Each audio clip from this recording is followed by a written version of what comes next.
আসসালামু আলাইকুম। সুপ্রিয় শিক্ষার্থী বন্ধুরা, কি অবস্থা? কেমন আছি আমরা সবাই? আশা করি সকলেই ভালো আছি। তো আল্লাহ পাকের রহমতে আমিও আছি আলহামদুলিল্লাহ ভালো। উম ইতিমধ্যে আমরা ১৬টা ভিডিও ইউটিউবে আপলোড করেছি। তো ১৬টা লেকচারে।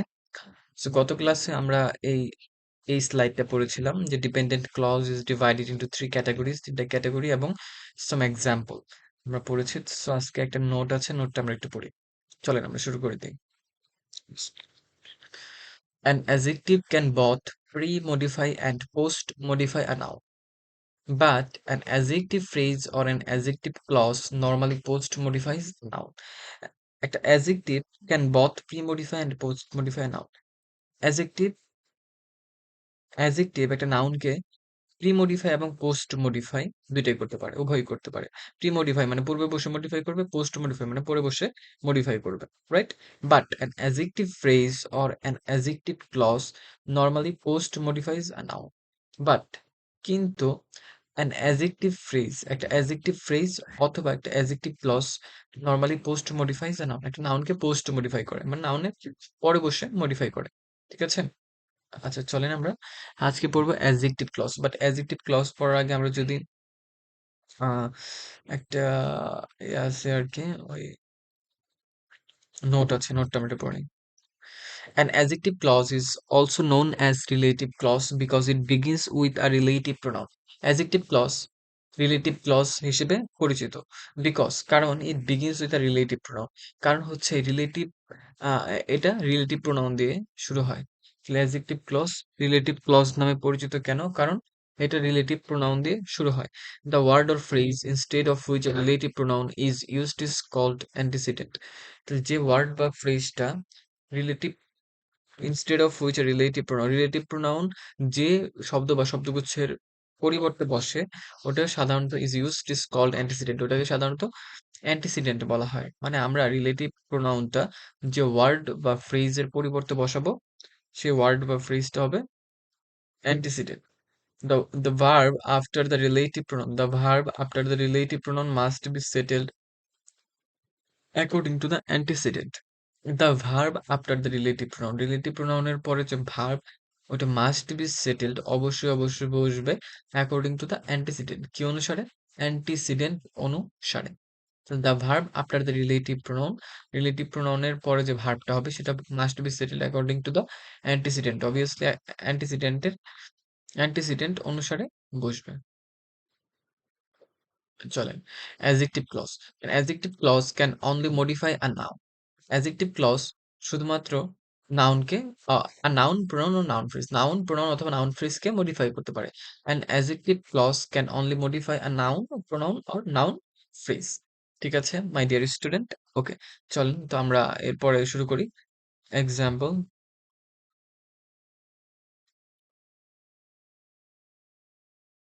আমরা এটা একটু কালার করে দিই এক্সাম্পল লেখাটা। ওকে, কি বলছে? The lady found a buffoon who was poking fun with the street vendors. মানে the lady found a buffoon, মহিলাটি একটা বাফনকে দেখতে পেয়েছিল। বাফন মানে হচ্ছে ভার, ভার মানে যে জোক করে। Was poking fun with the street vendors, যে রাস্তার দোকানীদের সাথে মজা করছিল। তাহলে মহিলাটি একটি ভারকে দেখতে পেয়েছিল যে রাস্তার দোকানীদের সাথে মজা করছিল, poking fun with the street vendors. তাহলে আমরা হো, হুইচ, হোম, দ্যাট এগুলাকে কি বলি? Relative pronoun. সো আমরা এখানে হোটাকে কি করতে চাই বলেন তো? Who was poking fun with the street vendors, এই টোটালটা হচ্ছে আমাদের রিলেটিভ ক্লজ, রিলেটিভ ক্লজ বা অ্যাডজেক্টিভ ক্লজ। রিলেটিভ প্রোনাউন দিয়ে শুরু হয়েছে। ওকে, তো এটা আমরা কি কালার করব বলেন তো মাই ডিয়ার স্টুডেন্ট? এটাকে আমরা একটা অন্য একটা কালার করে দেব। সেটা হচ্ছে সবুজ কালার, না হলুদ কালার করে দিব, না নীল করলে কেমন লাগে? নীলটাই ভালো লাগতেছে। ওকে, আচ্ছা। সো দেখেন, আচ্ছা প্রথম কারণে তাহলে এই রিলেটিভ প্রোনাউন যে নাউন বা নাউন ফ্রেজ, ওয়ার্ড বা ফ্রেজের পরিবর্তে বসবে সেটাকে আমরা বলবো অ্যান্টিসিডেন্ট। তাহলে এখানে এ বাফন, বাফনটা হচ্ছে আমাদের অ্যান্টিসিডেন্ট, রাইট মাই ডিয়ার স্টুডেন্ট? আচ্ছা আমি আবার আপনাদের বুঝিয়ে বলছি। বুঝতে সুবিধা হবে।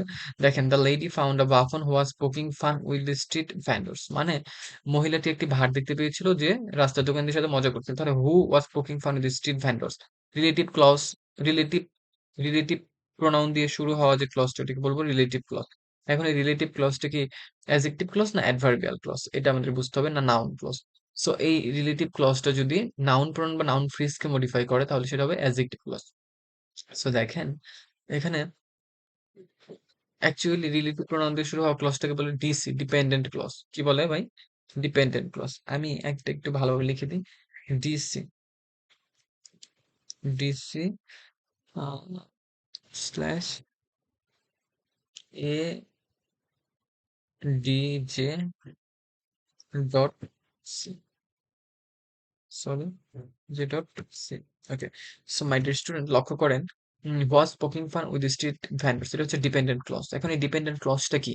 Noun, noun clause, adjective clause না অ্যাডভার্বিয়াল ক্লজ, এটা আমাদের বুঝতে হবে। কিভাবে বুঝবো? এই ডিপেন্ডেন্ট ক্লজটা যদি নাউন প্রোনাউন অথবা নাউন ফ্রেজকে মডিফাই করে তাহলে সেটা হবে অ্যাডজেক্টিভ ক্লজ। সো এখানে হু was poking fun with street vendors, যে রাস্তার দোকানীদের সাথে মজা করছিল, এটা কার সম্পর্কে ইনফরমেশন? বাফন, বাফন মানে ওই ভার্বটা মজা করছিল। সো বাফন কি নাউন ফ্রেজ? কেন নাউন ফ্রেজ? কারণ noun phrase is such a phrase that normally begins with an adjective and ends in a noun. এই অ্যাডজেক্টিভ আর্টিকেল অর ডিটারমিনার দিয়ে শুরু, বাফন নাউন দিয়ে শুরু। সো এটা একটা noun phrase. My dear student, বুঝতে পারলাম? সো দেখেন, the flies that are on the flower are venomous, মানে যে মৌমাছিগুলা ওই ইয়াতে ছিল কি যে ফ্লাই বা মৌমাছিগুলা that are on the flower, ফুলের উপর ছিল, ওইগুলা ছিল কি বিষাক্ত। এগুলো কেমন ছিল বলেন তো? ওগুলো ছিল বিষাক্ত। বিষ, আচ্ছা। তাহলে এটা ডিপেন্ডেন্ট ক্লজ, কারণ ক্লজ মার্কার দিয়ে শুরু হয়েছে, that are on the flower are venomous. এখন এটা কি আমাদের নাউন ক্লজ, অ্যাডজেক্টিভ ক্লজ না অ্যাডভার্বিয়াল ক্লজ? এটা আমরা কিভাবে বুঝবো? দেখবো এই ডিপেন্ডেন্ট ক্লজটিকে নাউন প্রোনাউন অথবা নাউন ফ্রেজকে মডিফাই করেছে কিনা। হ্যাঁ, দেখি। দ্য ফ্লাইস, মানে that are on the flowers are venomous, মানে যেগুলো ফুলের উপর ছিল ওগুলো ছিল বিষাক্ত। কি কি ফুলের উপর থাকায় বিষাক্ত হয়েছিল? ওটা হলো দ্য ফ্লাইস সম্পর্কে ইনফরমেশন দিচ্ছেন। দ্য ফ্লাইস মানে মৌমাছিগুলা, মৌমাছিগুলা দ্য ফ্লাইস, দ্য অ্যাজেক্টিভ দিয়ে শুরু, ফ্লাইস নাউন দিয়ে শেষ, তার মানে এটা হচ্ছে নাউন ফ্রেজ এবং এটা antecedent. Antecedent, the flies plural. So antecedent অনুসারে ভার্ব আমাদের প্লুরাল আর বসেছে, রাইট? তো আমি কিন্তু জাস্ট এখন আর লিখবো না, আমি যে প্রথমটা লিখে দিয়েছি এটা দেখে আপনারা একটু বুঝে নেবেন। বাফন, এটা অ্যান্টিসিডেন্ট হবে। আমি জাস্ট অ্যান্টি লিখে দিই, A N T E C E D E N, antecedent. আচ্ছা, পরটা, বেলিন্দা নেটেড আ জাগুয়ার। বেলিন্দা আহ একটা জাগুয়ারকে জালবন্দি করেছিল, that was rattling with anger, যেটা রাগে গড়গড় করছিল, রাইট?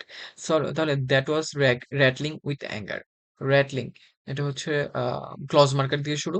তাহলে এটা কি হবে? Dependent clause. এখন ডিপেন্ডেন্ট ক্লজটা কার সম্পর্কে তথ্য দিচ্ছে? That was rattling with anger, যেটা রাগে গড়গড় করছিল, কে?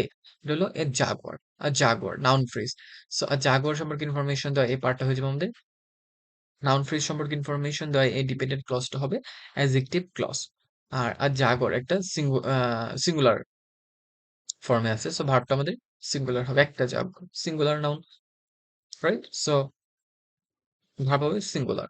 সো দেখেন, Trump has passed some irrational comments, কিছু অযৌক্তিক মন্তব্য করেছিল, which have escalated violence and hatred among the citizens.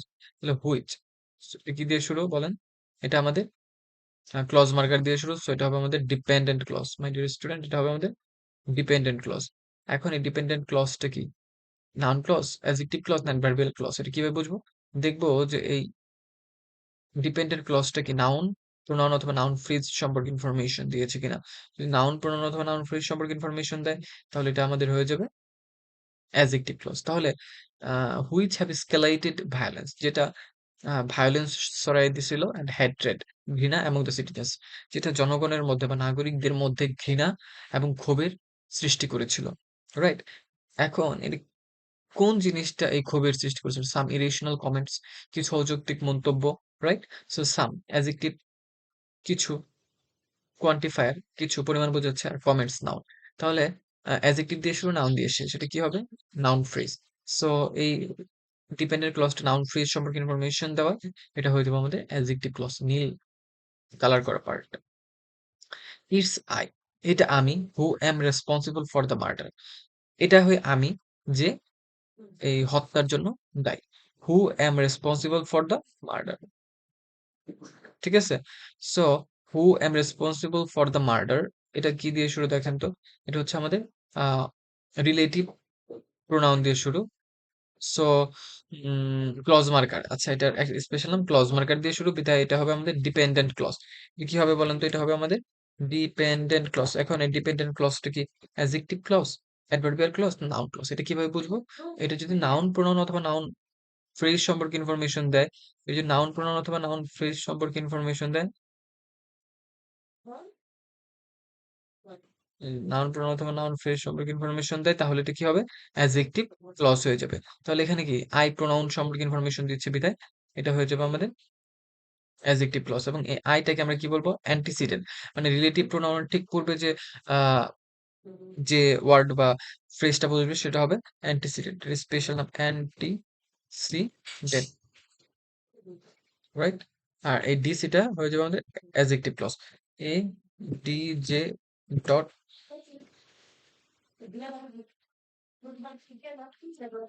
করছি, আচ্ছা। তারপর দেখেন it is Nora who, sorry, it is Nora who feeds the root street children. তাহলে হু ক্লজ মার্কার দিয়ে শুরু, এই পার্টটা কি হয়ে যাবে আমাদের? DC, dependent clause, right? পার্টটুকু আমাদের ডিপেন্ডেন্ট ক্লজ। সো এখন লক্ষ্য করেন এই ডিপেন্ডেন্ট ক্লজটা কি noun, noun clause, adjective clause না অ্যাডভার্বিয়াল ক্লজ? এটা আমাদের আইডেন্টিফাই করতে হবে। এটা হচ্ছে DC, dependent clause, my dear student, dependent clause. এখন এটা কার সম্পর্কে তথ্য দিচ্ছে? নোরা, ইট ইজ নোরা, এটা হয় নোরা যে রাস্তার শিশুদেরকে, পথ শিশুদেরকে কি করে? খাওয়ায়। যে পথ শিশুদেরকে খাওয়ায় কে? নোরা। সো এখানে who feeds the root roots street children, এটা কার সম্পর্কে তথ্য দিচ্ছে? নোরা সম্পর্কে, নাউন সম্পর্কে। সো এটা হয়ে যাবে আমাদের অ্যাডজেক্টিভ ক্লজ। দেখেন এত ধীরে ধীরে আমি বোঝাচ্ছি লিখে লিখে, তার বাট এটা কিন্তু সবচেয়ে ইজিয়েস্ট ওয়েতে আমি আপনাদেরকে বোঝানোর চেষ্টা করলাম, মাই ডিয়ার স্টুডেন্ট। আশা করি আপনারা বুঝতে পারছেন আমার লেকচার গুলো। আপনাদের কাছে বিনীত অনুরোধ থাকবে আপনারা সবাই ভিডিওগুলো বেশি বেশি মানুষের মাঝে ছড়িয়ে দিবেন, এবং ভিডিওতে লাইক দিবেন, কমেন্ট করবেন, আর ইউটিউবে একটা সাবস্ক্রাইব করে দিবেন, পেজে আমাদের পেজটা ফলো করে রাখবেন। তো আজকে অ্যাডজেক্টিভ ক্লজটা এই পর্যন্তই থাকবে। নেক্সট দিন আমরা অ্যাডভার্বিয়াল ক্লজে চলে যাব ইনশাআল্লাহ।